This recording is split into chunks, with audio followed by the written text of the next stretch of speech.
Joanne, big drop in inflation expectations. Walk us through how we should read these numbers. So consumers have absolutely noticed that the slowdown in inflation has stalled a bit, and that's part of the reason why consumers aren't feeling great with their sentiment this month. But at the same time, they do expect a slowdown in inflation to continue. And in fact, they're both the short-term and the long-run inflation expectations, as you said, have come down quite a bit. Why? And this is largely Joanne, why? Why are they so convinced? The movement in the inflation expectations is largely attributable to consumers, a reduction in people with very high inflation expectations. So about a year ago, almost a third of consumers thought that one-year inflation would be over 10%, 15%, 20%. But that's all the way down to 15% of consumers right now.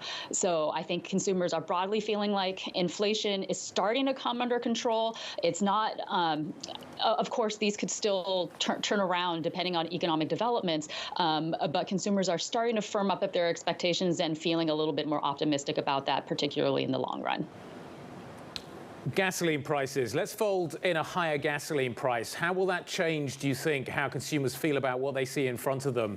To what extent could these numbers change? The market's been shocked by the high oil price this week. Are consumers going to feel the same thing? I think it really depends on how much this passes through to gas prices.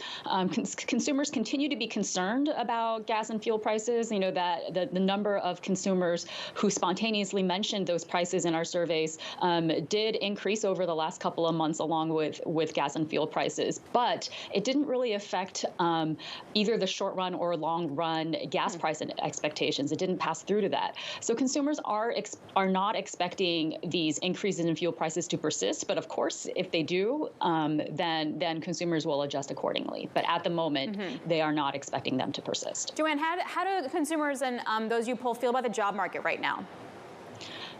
Consumers are starting to show some signs of vulnerability in their labor market expectations. Unemployment expectations have worsened over the last month or so, and consumer expectations over their incomes over the next year dropped quite a bit between August and September. Now, broadly, they do recognize that that labor markets are historically strong, but we are seeing some signs of vulnerabilities emerge in the data.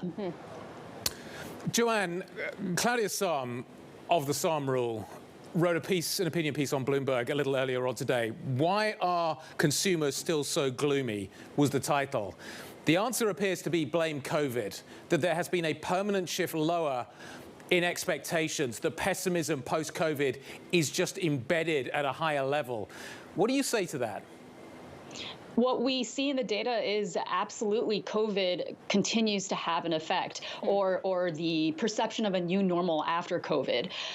Consumers had their all-time historic low in consumer sentiment last June.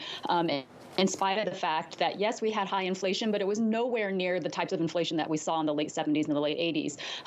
And with COVID, along with political polarization, along with enormous amount of uncertainty in a lot of policy arenas, have led to consumers really feeling quite dismal about the economy, and not just about the economy, but other aspects, aspects of how they view the country and society more generally. So, I mean, I do agree that this new reality that came in with COVID has shifted consumer views and consumer attitudes. But it remains to be seen, I think, whether or not this is going to be permanent. I mean, it's very possible that if we were collecting data during the Spanish flu in the early 1900s, we would have seen the same thing. But unfortunately, we hadn't started at that time.